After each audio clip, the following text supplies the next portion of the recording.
Dalam mata kuliah politik internasional, kita mempelajari tingkatan-tingkatan analisis dalam studi hubungan internasional. Lalu ada teori-teori yang diterapkan, globalisasi, lalu ada juga dinamika di kawasan.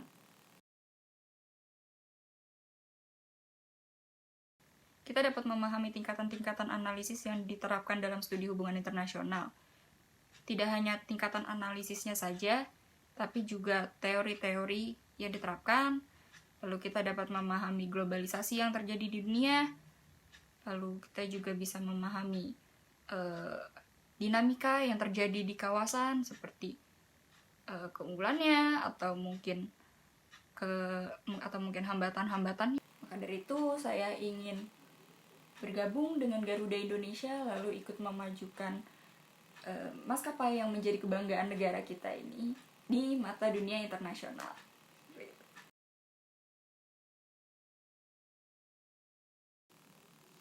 Yang pasti kita nggak perlu berhadapan dengan drama-drama perjalanan dari rumah menuju kampus, kayak kereta yang bermasalah, jalanan yang macet, ban motor bocor, atau angkutan umum yang sering ngetem lama.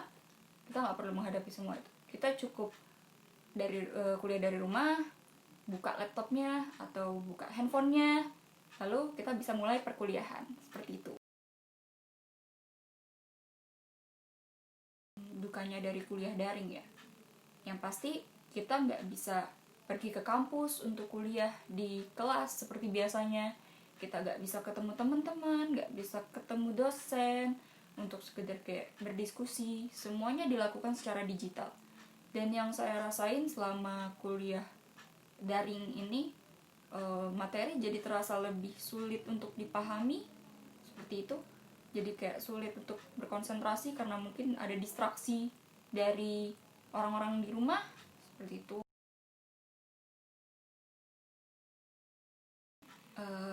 Sebelumnya pandemi ini kan merupakan bencana yang nggak kita duga sebelumnya.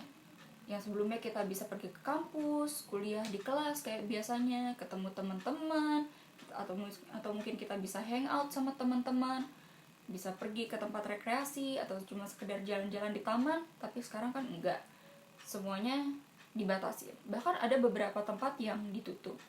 Nah, dari pandemi ini kita diajarkan buat mempersiapkan hal-hal yang bisa aja terjadi di masa depan. Dimanapun juga, kita masih manusia, kita lemah. Tapi walaupun keadaannya semua jadi sulit, bukan berarti kita nyerah gitu aja kan. Pilihan kita cuma dua, menyerah atau survive.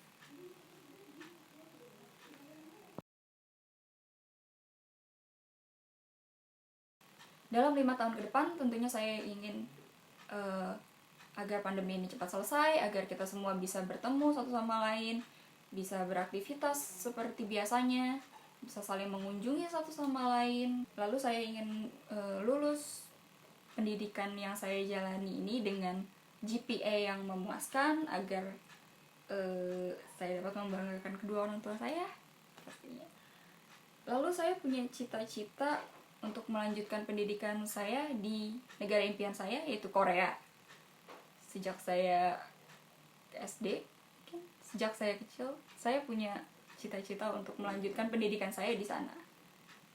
Saya juga bercita-cita untuk melanjutkan pendidikan saya ke tingkat yang lebih tinggi, yaitu ke tingkat master degree di negara impian saya, Korea Selatan. Sejak saya duduk di bangku sekolah dasar, saya sudah mempunyai impian untuk kuliah di Korea Selatan. Namun sampai sekarang cita-cita saya belum tersampaikan. Mungkin nanti. Lalu setelahnya saya akan pulang ke Indonesia untuk bekerja di salah satu maskapai kebanggaan negara kita, yaitu Garuda Indonesia. Saya cukup menyukai hal-hal mengenai aviasi. Maka dari itu saya ingin bergabung dengan Garuda Indonesia, lalu ikut memajukan maskapai yang menjadi kebanggaan negara kita ini di mata dunia internasional.